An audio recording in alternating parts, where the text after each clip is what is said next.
Hello everybody, this is Make It Better, and today we're doing What If Deku Was the Ghost Whisperer Part 6. Yeah, let's start off where I believe I left off.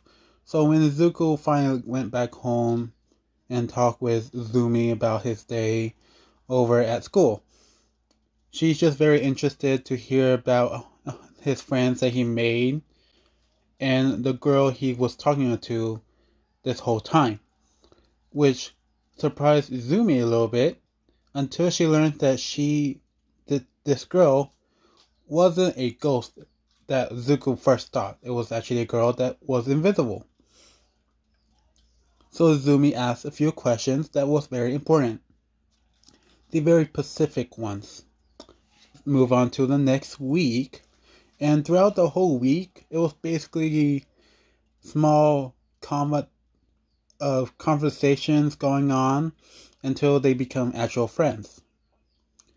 Bakugo, Zuko, reconnected in those years, those past 5 years back, and becoming real good friends. Kirishima and Kaminari also are being good friends with Zuko, and as well as everybody else. And some point, sometime, Zuko does sometimes talk to Hakakure and some of the other girls. They, for some reason, are always in the same group. But one day, Aizawa came into the classroom and tell everybody to go and choose something very important. They all think it's going to be a test, but Aizawa tell them, sorry, that they need to pick the class rep and the vice rep. Everybody sighed in relief, and Ida brought out a good point on doing a voting system. Everybody agrees, and like in canon, Zuko was voted first, and vice president was also Momo. Momo is a little jealous that Zuko got more votes than her, but oh well. Instead of having Zuko actually had 4 votes for him, and Momo only had 2, herself and someone else. You guys know what the 4 of for Zuko was. So Zuko was very happy about this and will tell everybody that he'll try his best to be a great class rep. And they have lunch. The bell rings. Well, Zuko was talking to everybody and learning that Kaminari family is are pro heroes, which now turned the talk to what everybody's families are like. Kaminari explained about his, and they're at the top in the 20s something. They're not at the top, but they're still very busy, and I don't really get to see them at home. Kirishima explained about his family that they use their quirks on their jobs. They're not very known, but yeah. Now Bakugo explained that his parents, well, I really don't know what his parents do. It's just one of them works often, and his mother, I think she's a stay-at-home mom or something. And when Zuko was given the chance to say something, he tried to change the subject to something else, like how's the food been tasting. Everybody replied, but they went back towards Zuko's parents. And Zuko gave a slight smile and said, well, you see, and he gets a little serious. They, and the bell rings. The alarm goes off. Everybody's panicking because this never happened before. The upperclassmen are yelling that this had never happened before. It's a villain attack. It's a villain attack. And everybody's running, panicking, going everywhere, going as fast as they can to the exit And Zuko's going along with it. He was happy to avoid those questions, but it felt strange that he doesn't feel in danger at any way or form until he looks over at the windows and see outside that it's actually the reporters trying to enter through UA and being rushly pushed by the hero's teachers out. Zuko's trying to tell everybody to calm down, but they're not listening. He looks to his friends and they're trying to yell, even Bakugo, with his explosions, but nothing working. Everybody's just using their quirks now. And Zuko motions his friends to cover their ears. Some of them do. The classmates that saw it did do it. And Zuko breathed in and yelled his ghostly howl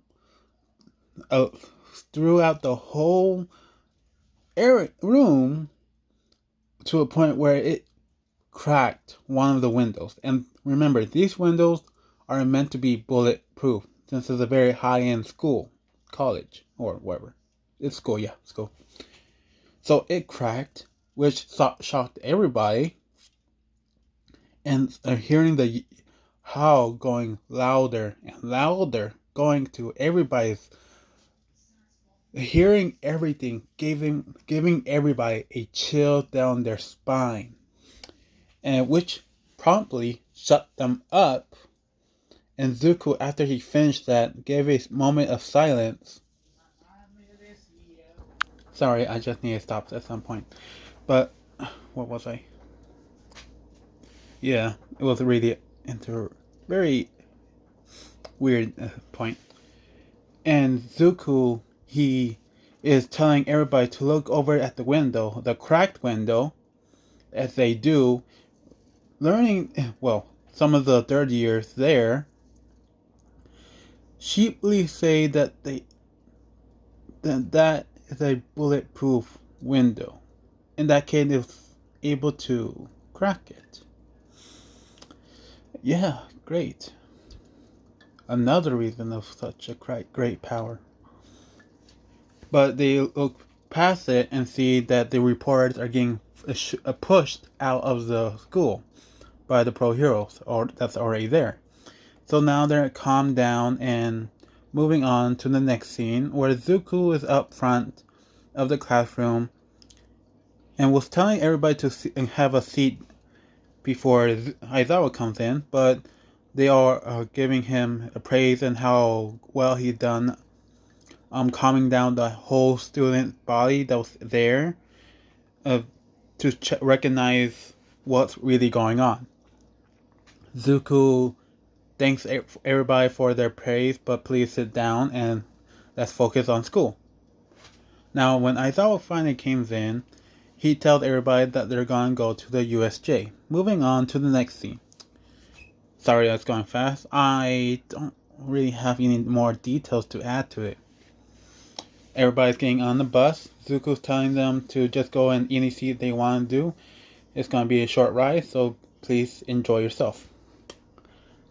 And Momo's just on the sidelines making sure everybody's there. Now Zuko gets on and... hold on. Nah, I don't have a pictures, do I? Nope. Sadly, I don't. Oh well. Zuko's sitting down and they're talking about everybody's quirks. On, well, how difficult to use their quirks at some points. Zuko taking on every note for all of this. Until they move on to Zuko. They ask him about his quirks and can he put in more detail to it. Zuko actually does. He basically tells everybody that he can see ghosts. Like in the first day, I can forcefully make ghosts go to the next world. Either heaven, hell, or purgatory. And they ask, how can you tell which one they're going to? Zook said, oh, very easily. Once I glow my hands, like he's doing right now, and he just motioned forward. He say that he touched their heads. A glowing light will come out. It will always be the same, but afterwards they'll sigh in relief, and that means they're going to heaven. They start to scream and yell and beg, means going to hell. And they disappear without a trace, means they're going to purgatory. So now everybody's are gonna. One person asked a question: how many ghosts have you sent to hell? And Zuko put his finger on his chin, looks up, and said, around 35? No, 34. The other guy just didn't want to die. Which some of them are surprised by. But Zuko said, okay, what else do you want to know? They ask, so what other abilities are you able to do? Oh, I will keep most of them a secret, but I haven't used this power in a while, but the ghosts that I become friends with, and I do have many ghost friends, I let them possess me. And that is the reason why I'm able to use other quirks or powers on top with my ghost whispering. So they are talking about, so that explains why you have so much of these powers. And that basically helps cover up the actual reason. Now, Aizawa tells everybody to shut up and get out. We're over at the USJ.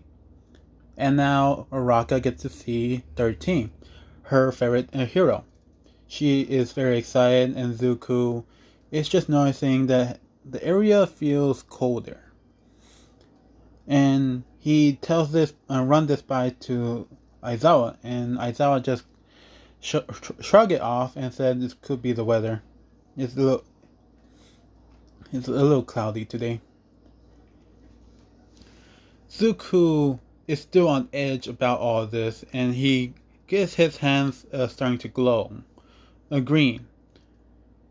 Everybody is still focusing on 13 and having her talk about it as they are walking into the doors.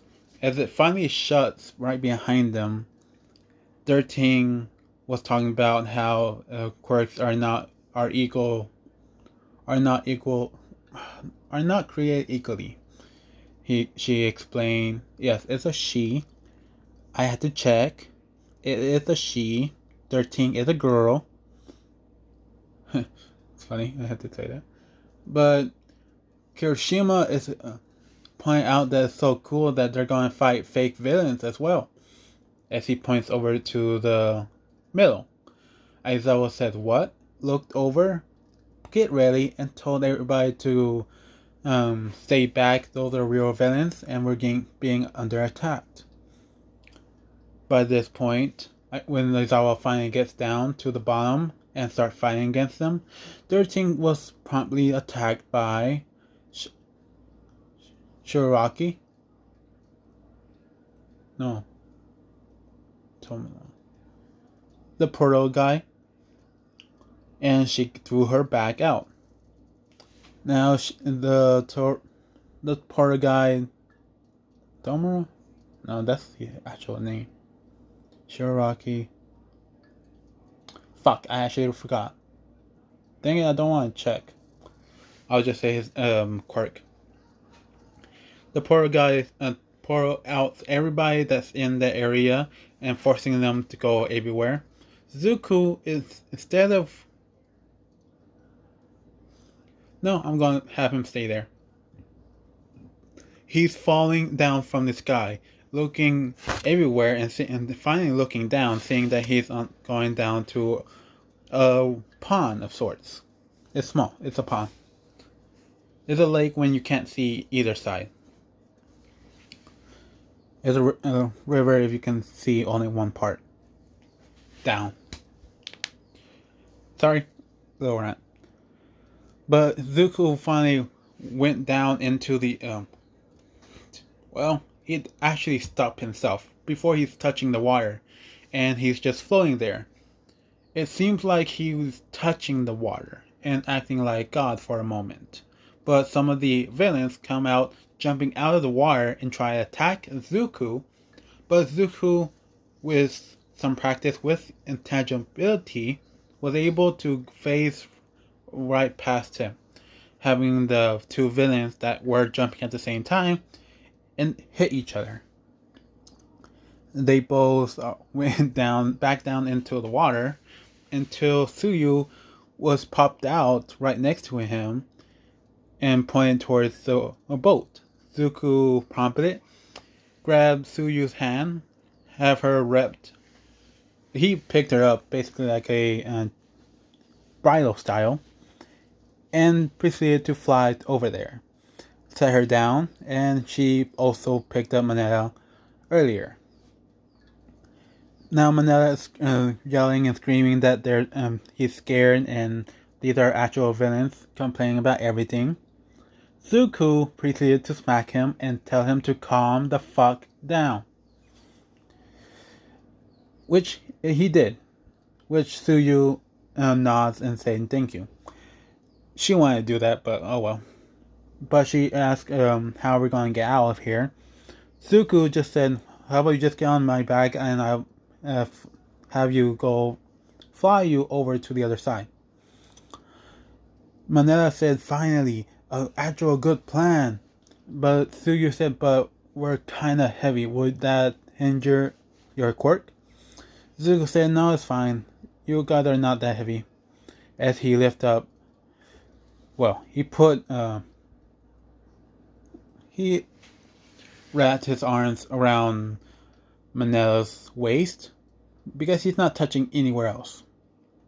He has no idea where those hands been, and asked Suyu if she would like to be on his back or be carried like Manila. And she promptly asked for carrying on his back, which Zuko obliged and kneeled down for her to get on. Which Manila is struggling and complaining that he gets to be so lucky to carry a beautiful girl on his back. He wishes it was him and all this, which Zuko just squeezed his arm a little tighter to make sure Manila passed out. Suyu just thinks in her head that this guy is very different. Now, Zuko's flying over there. He doesn't really need to be all flashy when he has a power of flight and it could solve basically everything.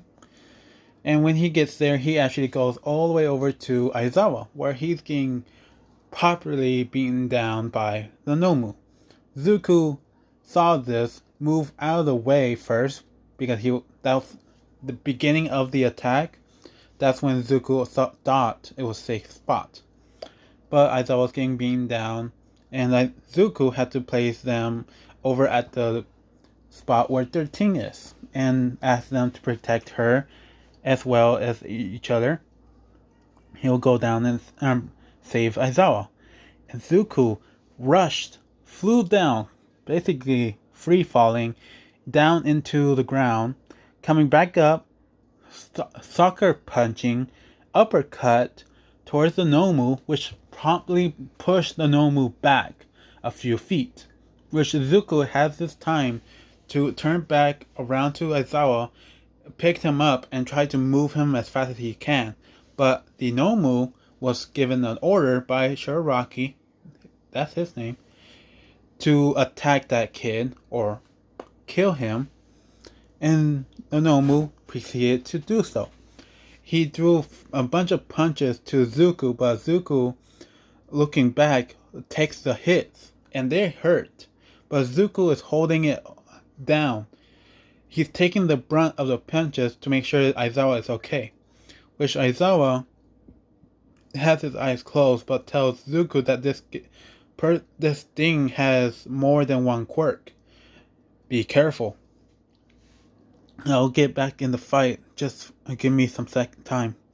Zuko nodded and said, "Alright, I'll give you some time." He turns around, looked over at the Nomu, as the Nomu threw another punch at Zuko's face, but it passed through him. Now Shiraki is saying that he's cheating. He is not allowed to do that. That's not supposed to be going. That's not according to plan. Which Zuko spits back and threw a mean punch over at the monster's head to give a little payback. Which it did, but it only moved it back. Zuko noticed this and charged up his energy blast in his hands, now in the picture, glowing all over his right hand, his left hand. And it's starting to affect his eyes. It's starting to glow in a very mesmerizing look, seeming like Zuko's getting serious. The Nomu was also already been told, was told again by Shiraki to kill that kid. As it threw a huge punch, Zuko matched the same amount of punch, finally using one for all 10%. No. 10% is very good. I'll give it 20% because Zuko's very strong. You can thank the bodybuilder for making sure Zuko is able to handle it. So 20%. Zuko matched the punch with a 20% connecting it. The Nomu was proceeded to scream out loud, and Zuko said, "Dang, that is loud. Now it's my turn." And he screamed right at the Nomu's face, just inches away. And it proceeded to bleed its ears out constantly. And they're still fighting each other, blow by blow, punch by punch. Zuko doing a lot of kicks. And every time he has a chance, he will phase right through the Nomu, for he doesn't get hit. He's not bulletproof, he's not punch proof, but he's able to phase through. So that's the key. Every hit that seems like it's gonna be very deadly, he phased right through it, go right in the back of it, did some more punches, and also going everywhere else. Shiraki is telling the Nomu and yelling at it to kill that kid. And at this point, Aizawa finally gets enough time to awaken his quirk again, turn it on, and Zuko is now having an easier time with this Nomu. With his super strength gone down, well, actually his his healing factor being cancelled out, Zuko is now had to handle his forceful strength, but it's not gonna be healing from all those burns. Zuko was able to make his body heat warmer. That's why it's so green. He mixed it in with the body heat and plasma together to make it only look like a little light show. But it's showing marks on the Nomu's skin, burn marks that seem like they're gonna fall off at any moment. And when Zuko repeated the hits at the same spot over and over, it's showing more damages than it had ever been. Because the Nobu's healing factor was healing it faster than Zuko could deal. Now since it's gone, it's showing how bad how heavy, how hot, and how dangerous Zuko's quirk is when he's actually going serious. And Zuko's not smiling, he's getting real pissed at this thing. And Zuko's getting real tired by this. He never was able to fully use his quirk like this in this level before. And he's showing signs of being really tired. Which Aizawa was telling him to get back away. He'll handle this, as Aizawa was struggling to make himself stay up. And, well, Zuko stays there holding his punches and holding a cross form or an X form and just waiting for the next blow to come in. And it came. He felt it, but he faced right through it. The monster going straight through him, but Aizawa was right behind him. Zuko did not know this, but Aizawa took the brunt of the hit, which promptly knocked Aizawa out. Zuko is getting real pissed that he didn't see his teacher right behind him. He didn't stop the monster from doing this. He's getting real pissed that all these villains are out here and trying to kill the students, his friends. And he proceeded to yell in agony, pain, whatever you can call it, because that is how it sounds. All the ghosts that he has let go, passed on, they hear a ghostly howl throughout the whole USJ. Yes, USJ, and all the students are hearing this, knowing that that is Zuko, and they're trying their best to get to the middle. But no one comes. Zuko screaming louder and louder, forcing it, using his hands, his energy blast hands, and forcing the waves to go straight towards, squeezing it, the voice, and echoing it only towards the Nomu, for it can have the full effect of getting destroyed from the inside out. And it does. It started to bleed throughout all the cuts that it had gone through. All the blood is coming out. And Zuko is starting to phase out, in and out of constant, trying his best not to fall asleep or passed out, until he hear banging. The Nomu turn around and look over to the banging sound of doors breaking through. The last one, and seeing the doors flying out, seeing All Might finally coming from all this time, remembering that Ida finally had the chance to get through it there. Zuko smiles, knowing that All Might is going to take care of this thing. So Zuko did his last energy blast that he can muster up, only shooting from one finger, pointing at the Nomu and shooting it right through its heart, its lungs, going straight through it, hitting a wall and going through that too. Zuko passed out without even knowing that he helped All Might greatly. All Might came in, seeing how the villains are everywhere. The students are also everywhere, taking care of these villains, but he's pissed that they had to do something like that. He looks towards the middle, see Aizawa passed out, bloody, beaten down. And then he see young Midoriya shooting one last light beam, straight through that thing of a monster. Seeing it take a lot of damage from that, knows that that thing is not human, because it regenerated quickly. He sees Zuko finally falling down, bloody, beaten, and most of his clothes were torn, which All Might fully charge up one for all as much as he can, up to 70%, because that's how much he originally had throughout his whole time, and proceeded to beat down the Nomu like in canon, to the point where he punched the Nomu so hard, it destroyed the body completely. And the Nomu was using his healing quirk so much from the first fight and the second one, and this third one was too much for it, and it died after that.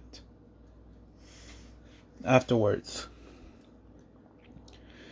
Zuko's waking up from inside the school nurse room.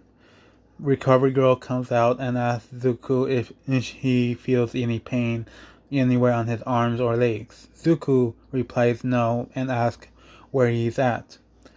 Recovery Girl tells him that it's been 4 hours since the attack and everybody was given a week off to recuperate their and change every lock and beef up the security. Every of your friends, classmates, was notified by this, and you are the last one. When you are ready, you're allowed to go. Which now All Might comes through. Asks Zuko what has happened there. Zuko explained everything, from the moment he felt that chill down his spine, his cold breath. Now All Might learns that his cold breath probably helped him warn that there was danger coming, but did not know the true effects by it.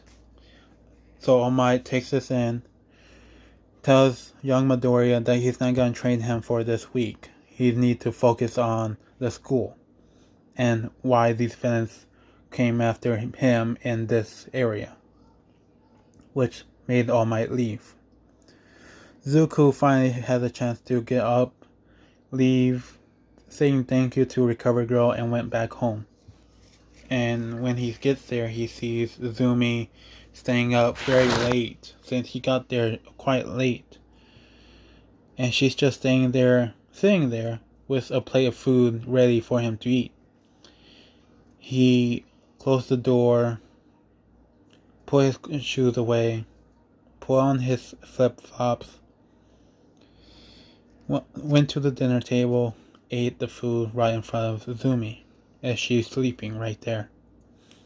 As he proceeded to finish and put the dishes in the sink, he shakes Zumi awake, and she was so worried that she needs to know what has happened. She was given a call, but she needs more details. So Zuko sat there and talked about it. She learns that Zuko has a week off from school, and she's very happy about this, to make sure Zuko's not hurt in any way. Which reminds her that there's a letter for this date. She looks over to her room, to a certain desktop, opened up the drawer, and found the letter on the day, time, and she proceeded to give it to Zuko. Zuko said, Master's letters. Wonder what it says today. He reads it and learns that his master knew what was going to happen, which angered Zuko for this, because he thought his master would be there to help him. But instead, his master explained that if he did anything about it, there would have been much worse consequences if he entered that area. Zuko is very confused by this, and he wants to know why. Why would his master not tell him about this, not tell the school or anything? So it helps him direct his anger to one certain point.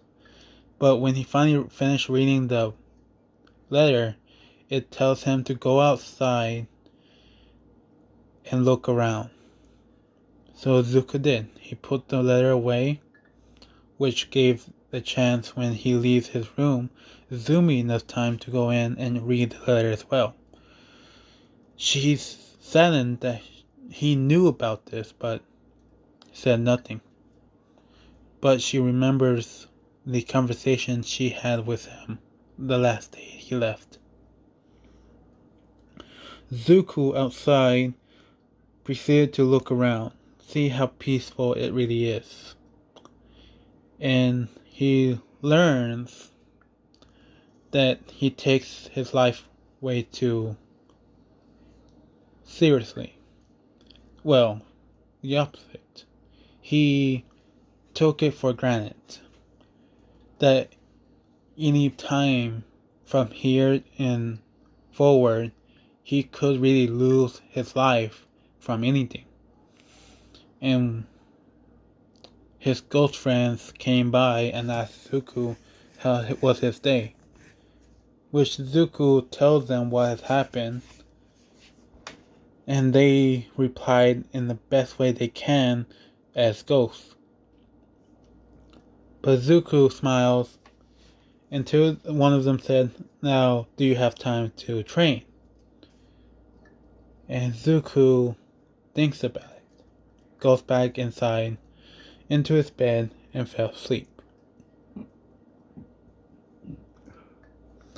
And that whole week, Zuko was training his quirks, all of them, and learning more about his phasing through objects. He can phase through anything as long as he's focused. Until he accidentally one day was holding Zumi's hands because Zumi was checking on his wounds as well. Until some ball came through at a random, and Zuko, with enough training, was able to instantly phase through it without thinking. But when he was holding Zumi's hand, she also became intangible. And the ball did not hit her. Instead, it hit the window in the back, which promptly cracked it, broke it. Zuko looks over at the broken window and see that he was able to make Zumi to be intangible as well. And this is really very good information to know.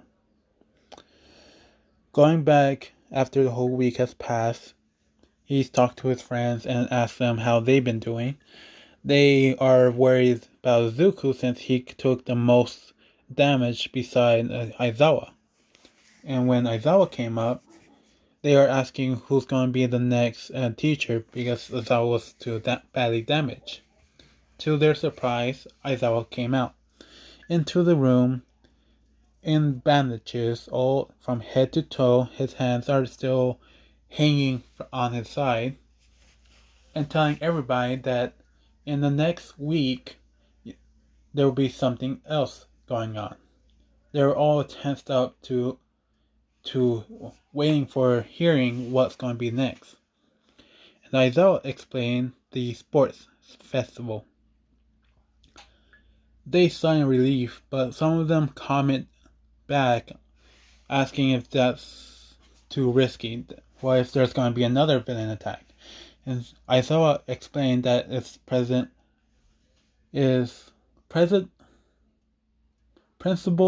Nezu says to reply to these that to show the villains, to show the world that we are not scared of them, to show them that we are gonna keep on moving even if an attack happens. Show them that we are not scared. Now you have a week to prepare. I am telling you all to train hard. And he leaves. Now Zuko, with his more determination than ever, proceeded to go out and try to leave early, until his friends stopped him and asked him if he wants to hang out. Zuko explained that he wants to train hard on his quirk, but they said, "How about we all train together?" Zuko said, "Yeah, sure. I don't think it would be a bad idea.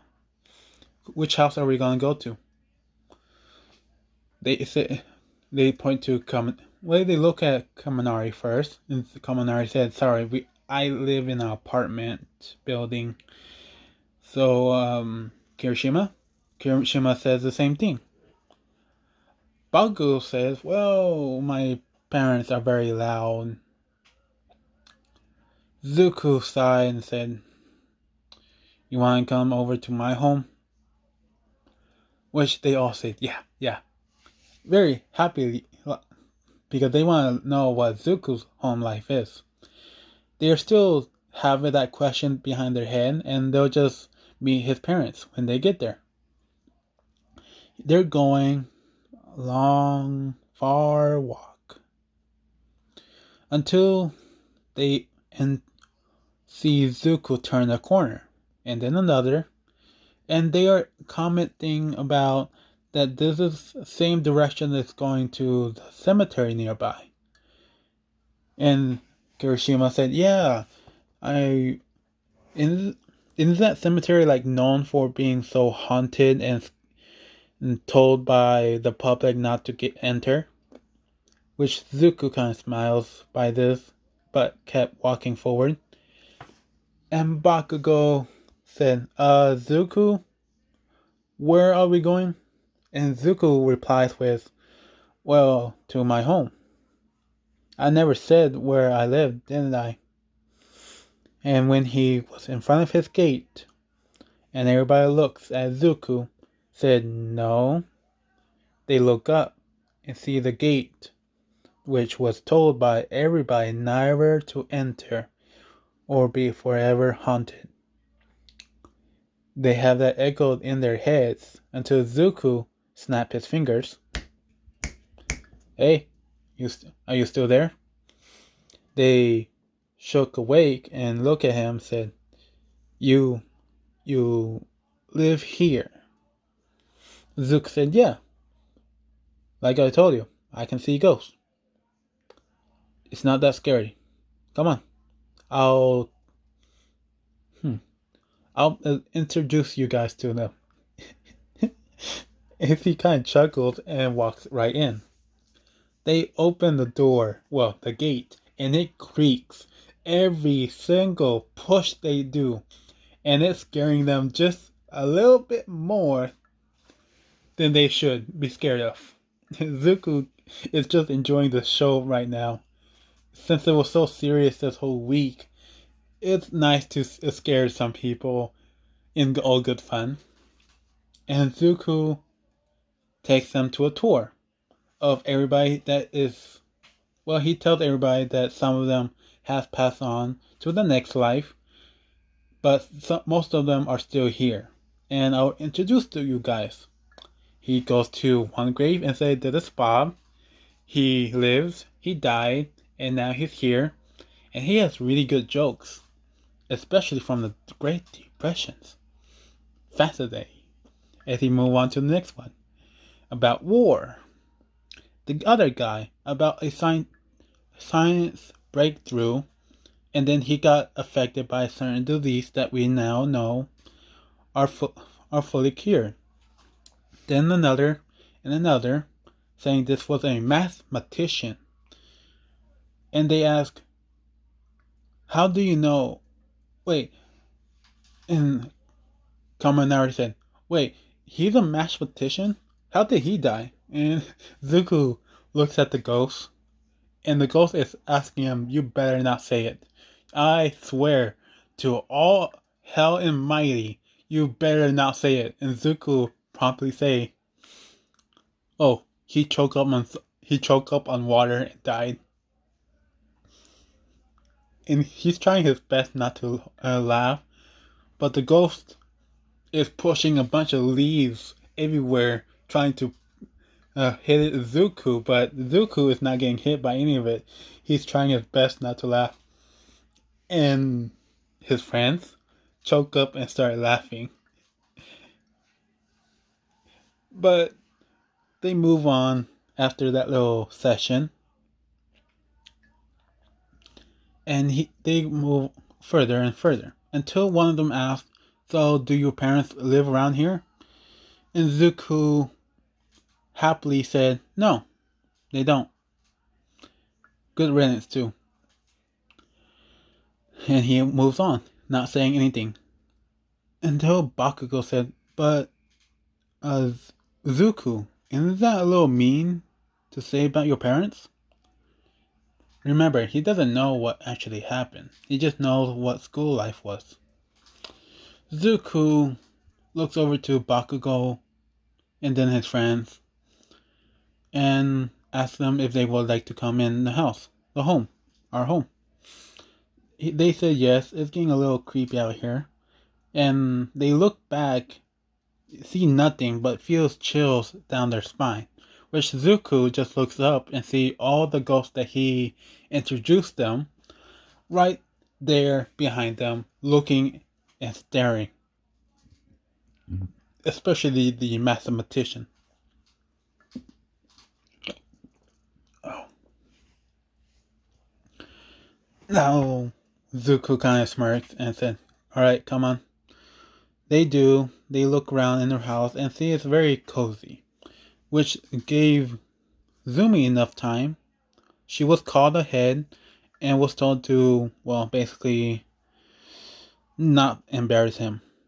And Zumi, she did not care. She came in as if she was the youngest and acted like a baby the whole time, which confused Kirishima and, well, Denki, Kaminari.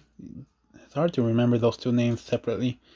And ask if this is your little sister and why is she here all by herself. And then they ask, well, isn't her parents here or your parents here?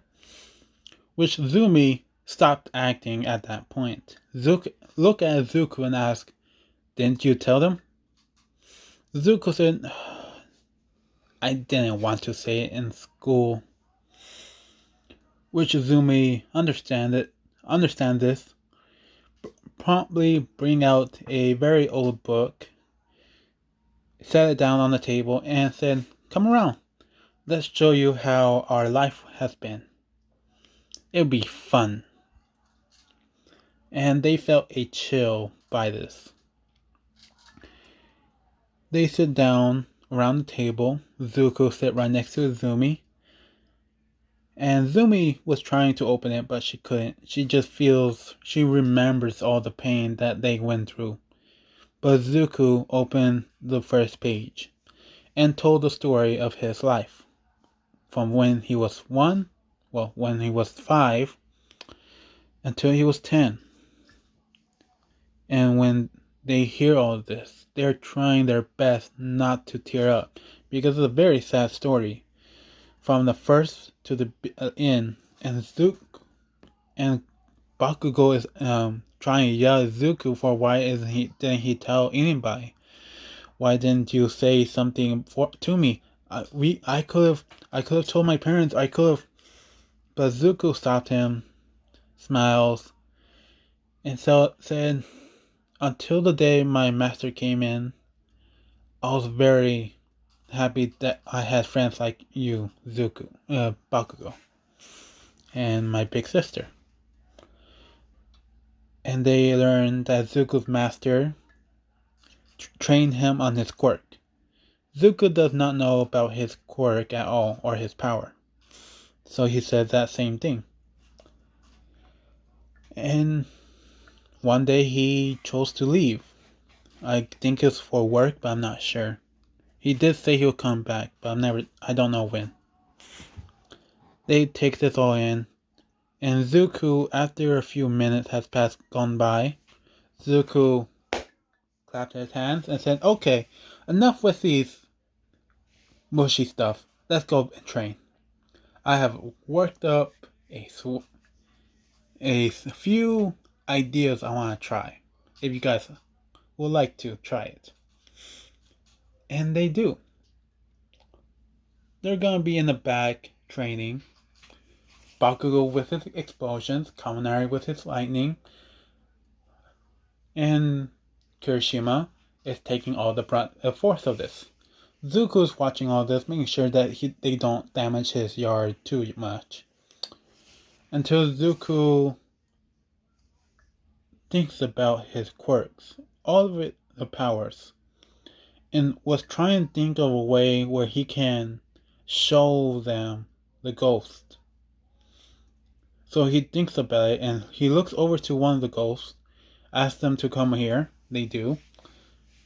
And ask him to hold it. And he grabbed their hand, which it's not weird for them. They're just happy. They feel physical touch by someone, so it's all good. Suku, in his ghost form, turned intangible. And he turns the ghost intangible as well. But when he turned back, he also turned the ghost visible. And he thinks he thinks he made it work, but I'm not sure.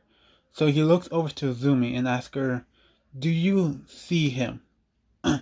She looks back up because she was She was texting on her phone with some friends, and she looked at Zuko and asked, "See who?" And she see the ghost. Uh, who's he? She asked, and Zuko said, "He's standing there stunned.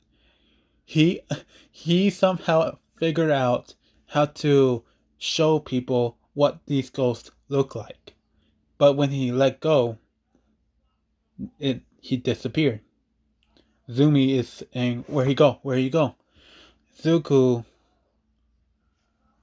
reached out his hand again, turned intangible, reversed it, and the ghost appeared.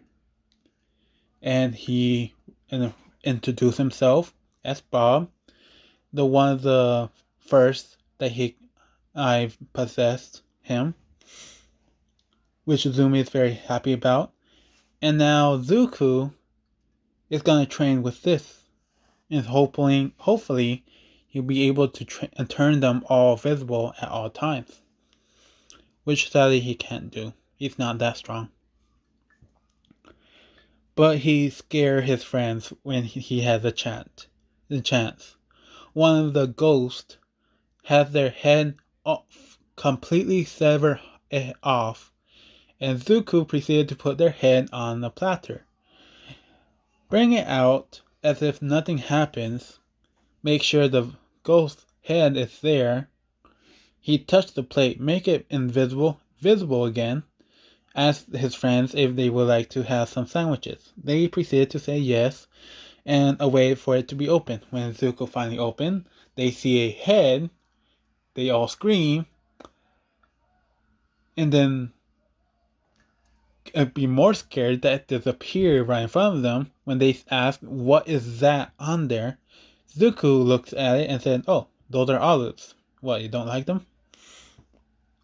They tried this whole skit of trying to tell Zuko that they saw a head on that plate the whole time, which gave Zumi and Zuko a chuckle when Zuko explained that he's figured out a new power of his, which Bakugo complains that he's now waking more quirks.